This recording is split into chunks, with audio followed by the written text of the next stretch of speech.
¿Te gusta lo que hago? Puedes invitarme a un café desde cualquier parte del mundo. Al final de la descripción encontrarás el enlace a Buy Me a Coffee. Gracias por estar ahí.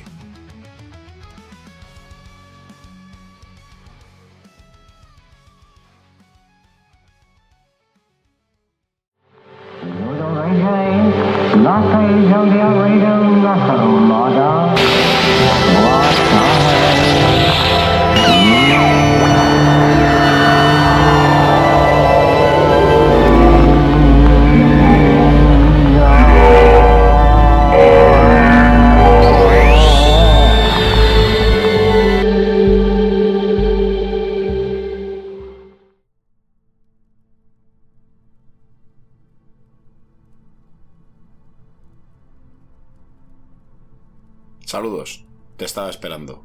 Yo, mensajero de Aiwass, te doy la bienvenida. Antes de que el nombre Roswell quedara grabado en la conciencia colectiva como el epicentro del misterio extraterrestre, el cielo ya era escenario de un fenómeno desconcertante. Durante la Segunda Guerra Mundial, en medio del rugido de los motores y la tensión del combate aéreo, comenzaron a reportarse luces imposibles. Objetos brillantes, silenciosos, que desafiaban las leyes de la física y acompañaban a los pilotos a velocidades y maniobras que ningún avión conocido podía igualar. Los aliados las bautizaron con un nombre peculiar: Foo Fighters. Eran esferas incandescentes que aparecían de la nada, jugaban con los cazas como si fueran conscientes y luego desaparecían sin dejar rastro. Nadie sabía qué eran. Se especuló con armas secretas del eje, con experimentos tecnológicos, incluso con alucinaciones provocadas por el estrés del combate, pero ninguna explicación encajaba del todo. Los Foo Fighters fueron un enigma en plena guerra, un susurro del inexplicable en un mundo dominado por el caos humano. Y aunque el conflicto terminó, aquellas luces continuaron alimentando el misterio. Porque, quizá, fueron la primera señal de que algo más, algo no humano, ya nos observaba desde las alturas.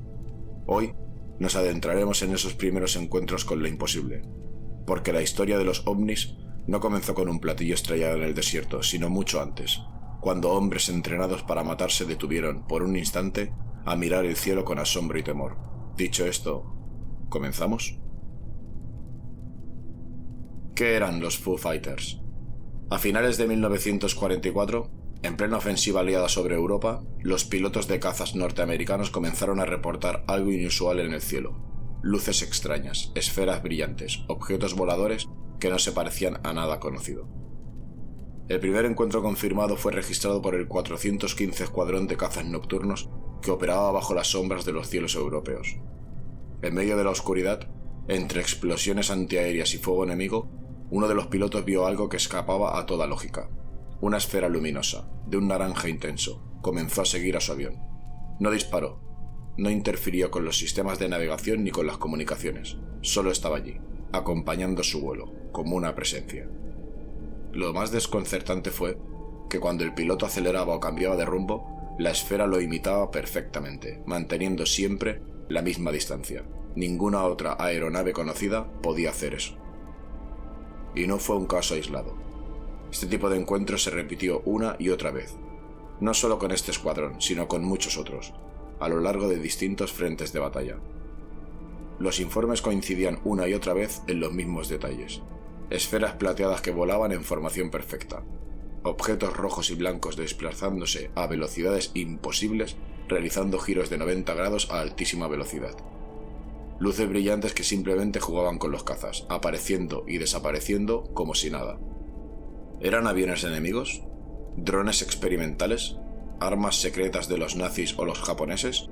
La respuesta fue un rotundo no. Las luces no parecían tener intenciones hostiles. No atacaban ni dañaban a las aeronaves aliadas, solo se mantenían cerca, observando, acompañando, quizá evaluando. Algo más allá del conflicto humano estaba sucediendo, algo que no encajaba ni en la lógica ni en la tecnología de la época. Aquí es donde entra el nombre extraño que los pilotos decidieron usar. Para describir este fenómeno recurrieron a un término tomado de un cómic absurdo y surrealista muy popular en la época, Smokey Stover.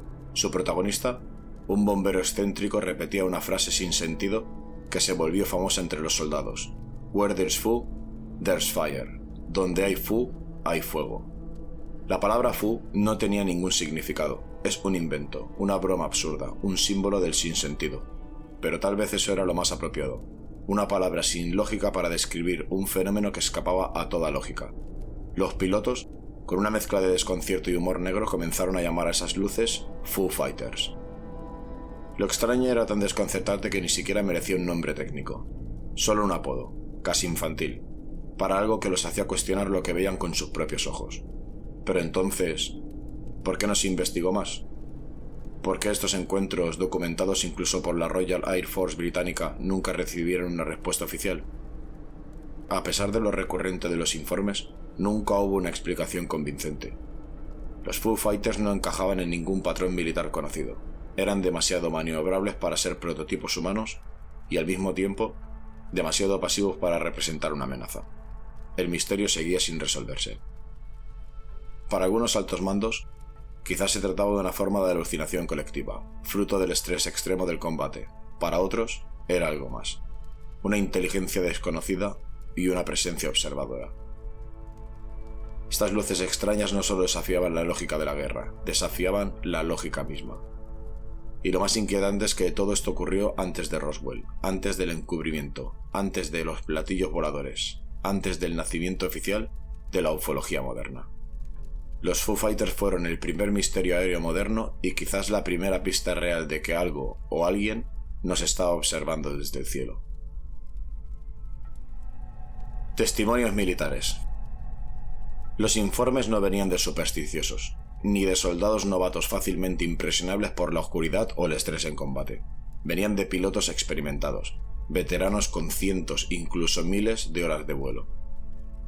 Hombres entrenados para identificar en segundos cualquier avión enemigo a kilómetros de distancia. No eran aficionados, eran profesionales, escépticos por naturaleza. Y, sin embargo, lo que vieron en el cielo les desconcertó por completo. En medio de la mayor confrontación bélica de la historia, estos hombres estaban acostumbrados a lo imposible. Lo que no podían prever era que serían testigos de algo más allá de lo conocido. Informe del diciembre de 1944. Un informe fechado en diciembre de 1944 lo dejaba claro. Una luz anaranjada apareció a nuestra izquierda, cambió de posición con una velocidad inhumana y luego desapareció. Pensábamos que era un cohete, pero no emitía ni ruido ni calor. En esos años, la tecnología de cohetes era incipiente. Se sabía que los cohetes emitían un potente ruido al ser lanzados y generaban una significativa liberación de calor, algo que jamás se habría esperado ver en un objeto sin tales características. Y este no fue un caso aislado. El caso de la persecución. Otro piloto, también estadounidense, describió cómo dos esferas rojas comenzaron a seguir su caza a gran velocidad. Primero pensó que eran bengalas o proyectiles enemigos, pero algo no encajaba. Cuando maniobró bruscamente para escapar, los objetos lo imitaron con precisión absoluta. Cada giro, cada picado, cada ascenso, como si estuvieran jugando, o peor aún, observándolo, analizándolo. No intentaban derribarlo, no se comportaban como armas. Era una persecución silenciosa, inteligente. Era como si los objetos estuvieran anticipando cada movimiento, como si tuvieran una mente propia que comprendieran la táctica aérea y respondieran en consecuencia, adaptándose con un nivel de precisión que desbordaba la lógica. Testimonios internacionales.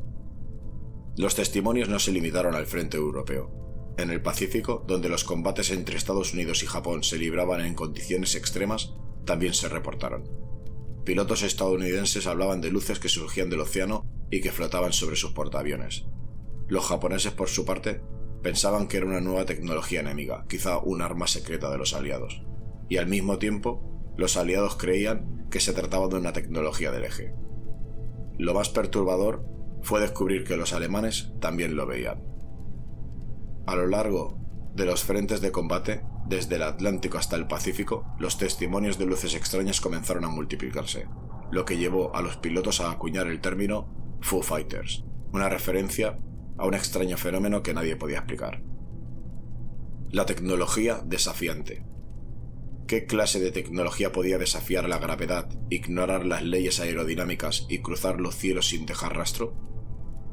¿Cómo era posible que ambas partes del conflicto, enemigos mortales en el campo de batalla, estuvieran viendo exactamente lo mismo? Era como si estos objetos poseyeran una tecnología que, de existir en ese momento, hubiera dejado a las superpotencias militares de la Segunda Guerra Mundial completamente desbordadas. Una tecnología que cruzaba los cielos sin esfuerzo y sin dejar rastro. Posibles explicaciones. Algunos psicólogos militares intentaron explicar el fenómeno como fatiga de combate, una alucinación inducida por el estrés extremo. Pero esto no explicaba cómo varios pilotos, volando en formación, podían ver lo mismo al mismo tiempo, ni cómo esos objetos llegaban a ser captados por los operadores de radar. Sí, en ciertos casos, los Foo Fighters también fueron detectados por el radar, aunque se desvanecían antes de que alguien pudiera reaccionar. En algunos casos, los operadores de radar lograron captar la presencia de los Foo Fighters, pero estos objetos desaparecían tan rápidamente que ningún avión tenía la oportunidad de interceptarlos. ¿Cómo podía algo desaparecer de la pantalla del radar sin dejar rastro? ¿Y si esto no era tecnología humana? ¿Entonces qué era? Algunos ya empezaban a preguntarse en voz baja, una inteligencia no humana que había comenzado a manifestarse durante el conflicto más brutal de nuestra historia. Las luces no eran meras anomalías, no se trataba de un error o un malentendido. Algo estaba observando y esperando el momento para revelarse. La hipótesis de nazis a extraterrestres. Las explicaciones no tardaron en llegar, pero cuanto más se intentaba justificar lo observado, más preguntas aparecían. Nada parecía encajar por completo. Lo que vieron los pilotos, lo que describieron los operadores de radar, era más que una simple anomalía. Era algo nuevo, algo que desafiaba cualquier lógica. Primera hipótesis: tecnología secreta nazi. La primera teoría que surgió fue la más obvia: tecnología secreta nazi. Sabemos que el Tercer Reich estaba obsesionado con desarrollar prototipos de avanzada, que muchos consideraban adelantados a su tiempo. Desde aviones con alas en delta hasta la propulsión a chorro, incluso se rumorea que los nazis habrían creado modelos con formas circulares, con lo que encajaría con los relatos de los Foo Fighters. Uno de los casos más discutidos fue el Aunebu, un supuesto platillo volante nazi. Un diseño que, según algunos, combinaba ciencia real con mitología técnica, un proyecto secreto que podía haber sido la respuesta a lo que los pilotos estaban viendo.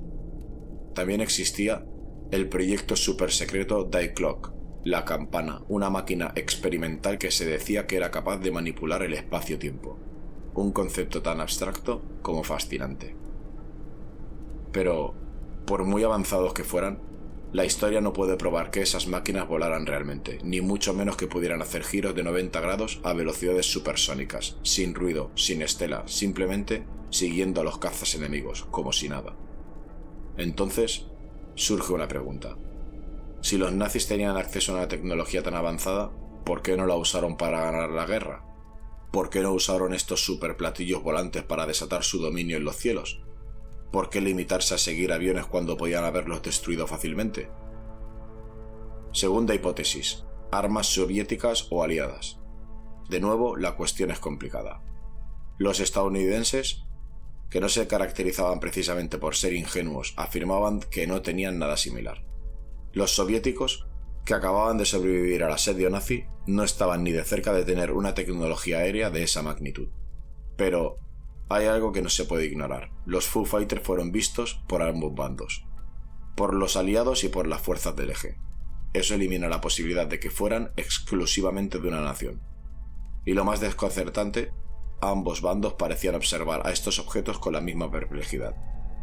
¿Una broma cósmica? ¿Una conciencia absurda? ¿Tal vez un fenómeno natural que se manifestó justo en el momento equivocado? ¿O quizá algo más profundo, algo que aún no somos capaces de entender? Tercera hipótesis: fenómenos meteorológicos. La ciencia convencional se intentó aferrar a lo que ya conocía. Algunos meteorólogos propusieron que lo que se veía no era más que un fenómeno meteorológico. Descargas de plasma en la atmósfera, reflejos de luz en condiciones de guerra e incluso el raro fuego fatuo, conocido también como rayos en bola. Pero hay un problema con esa explicación. Los fenómenos naturales no maniobran a voluntad, no siguen aviones a lo largo de kilómetros, no se sincronizan con los movimientos exactos de los pilotos, y mucho menos se aparecen únicamente en las zonas de combate. Las circunstancias no cuadran. Es entonces cuando la hipótesis más incómoda empieza a tomar forma, la más rechazada en público. la que solo se susurraba entre pilotos, entre soldados, entre los pocos que eran testigos de lo inexplicable. ¿Y si no eran de aquí? ¿Y si no se trataban de armas nazis ni de alguna tecnología secreta soviética o aliada? ¿Y si los cielos de la Segunda Guerra Mundial estaban siendo observados desde fuera? Puede parecer fantasía, pero hay un detalle que todos los pilotos repitieron, sin excepción. Sentíamos que algo nos vigilaba. No era hostil, pero era inquietante, como si nos estudiaran. Y lo más extraño de todo, los Foo Fighters nunca atacaban, nunca derribaron un avión, no interferían con los sistemas de radar, no dispararon misiles, ni siquiera desestabilizaban los vuelos, simplemente te observaban. A veces se acercaban demasiado, como si estuvieran midiendo algo, probando, evaluando. ¿Pero qué? ¿Y por qué? ¿Estaban evaluando nuestra tecnología? ¿Nuestro comportamiento en combate? ¿La capacidad humana para destruirse a sí misma? El comportamiento de estos objetos no parecía el de una tecnología bélica. Era el de una observación meticulosa, un análisis profundo sin intervención, como si estuviéramos siendo observados, no por otra nación, sino por algo ajeno. Y años después, los ufólogos, aquellos que buscan respuestas a lo inexplicable, verían un patrón claro en ese tipo de encuentros. Objetos que aparecen sin previo aviso, que desafían las leyes de la física y de la aerodinámica, que solo observan, como si estuviéramos bajo un experimento global que comenzó en los días más oscuros de la historia moderna, la Segunda Guerra Mundial. Quizá los Foo Fighters fueron solo la primera oleada, una exploración silenciosa, un preludio al incidente de Roswell, el principio de algo mucho más grande. Pero si ellos estaban observándonos en ese entonces, ¿lo siguen haciendo hoy? Como era de esperar, los informes sobre los Foo Fighters fueron clasificados de inmediato. No se publicaban, no se discutían en la prensa, no se reconocían en los informes militares oficiales, y si algún piloto se atrevía a contar su experiencia, se le desacreditaba. La prioridad era una sola: ganar la guerra. Hablar de objetos no identificados podría interpretarse como una amenaza interna, podría sugerir vulnerabilidad, descontrol, y eso era inaceptable en pleno conflicto mundial. En un escenario tan delicado como la Segunda Guerra Mundial, todo debía estar bajo control. Cada mensaje, cada informe, cada declaración debía seguir una narrativa clara. El enemigo visible debía ser el único foco de atención. La lógica del alto mando era simple. Si los soldados comenzaban a creer que había algo inexplicable volando sobre sus cabezas, si sentían que había algo más allá del enemigo visible, algo superior, la moral podría desplomarse. Y en la guerra, la moral vale tanto como las armas. Por eso, muchos testimonios fueron archivados, cerrados con llave. Algunos informes directamente desaparecieron. Otros fueron marcados como alucinaciones, entre comillas, o errores de percepción bajo estrés, entre comillas. No era un encubrimiento casual, era una política oficial de silencio. Décadas más tarde, algunos de esos documentos finalmente verían la luz. Fue en los años 70, con las primeras leyes de libertad de información en Estados Unidos, que empezaron a desclasificarse papeles militares que corroboraban lo que los pilotos habían dicho. Esferas luminosas, maniobras imposibles, luces inteligentes, sin rastro de tecnología humana conocida. Y es aquí donde comenzamos a conectar con algo que marcaría para siempre la historia de los objetos no identificados, Roswell. Porque si durante la guerra se intentó silenciar los Foo Fighters, ¿qué sucedería si un objeto realmente se estrellara? ¿Qué harían los mismos mandos que durante años intentaron ocultar luces en el cielo? La respuesta está a punto de llegar. Conclusiones y reflexiones. En la historia oficial, los Foo Fighters son poco más que notas marginales, pequeñas menciones en informes olvidados, anecdotarios dispersos entre las sombras de una guerra que dejó cicatrices profundas. Pero para quienes estuvieron allí, no fueron anécdotas, no fueron ilusiones, ni bromas de mal gusto, fueron momentos reales. Instantes en los que el cielo pareció romper sus propias reglas, instantes en los que los soldados más curtidos sintieron que algo más, algo desconocido, los observaba desde arriba. Y quizás, la historia nunca quiso recordar aquellos avistamientos. Quizás resultaba más cómodo enterrarlos, minimizarlos, negarlos, porque aceptar su existencia implicaba abrir una puerta que muchos no querían cruzar, la puerta de lo inexplicable, la del misterio que no encaja en libros de historia. Pero esas luces no se apagaron con la guerra, no se desvanecieron con la paz firmada, se quedaron allí, en algún lugar del cielo, esperando su siguiente movimiento. Y ese movimiento fue Roswell. En el siguiente capítulo, el más famoso, el más negado, el más manipulado, pero también el más revelador. Porque si los Foo Fighters fueron el murmullo, Roswell fue el grito. Un grito que aún resuena en quienes miran al cielo buscando respuestas. Si has sentido que algo se movía entre las sombras de esta historia, si intuyes que lo que vimos durante la guerra fue solo el principio, entonces no te pierdas el próximo programa. Será un programa directo, sin rodeos, hablando claro sobre el incidente de Roswell. Un trabajo en el que desentrañamos hipótesis, testimonios y reflexiones ocultas durante décadas. Y no olvides, la verdad siempre está más cerca de lo que parece, solo hay que atreverse a mirar al cielo. Gracias por estar ahí. Este viaje apenas comienza. Si quieres conocer lo que ocurrió realmente en Roswell, te espero en el siguiente programa. Hasta pronto.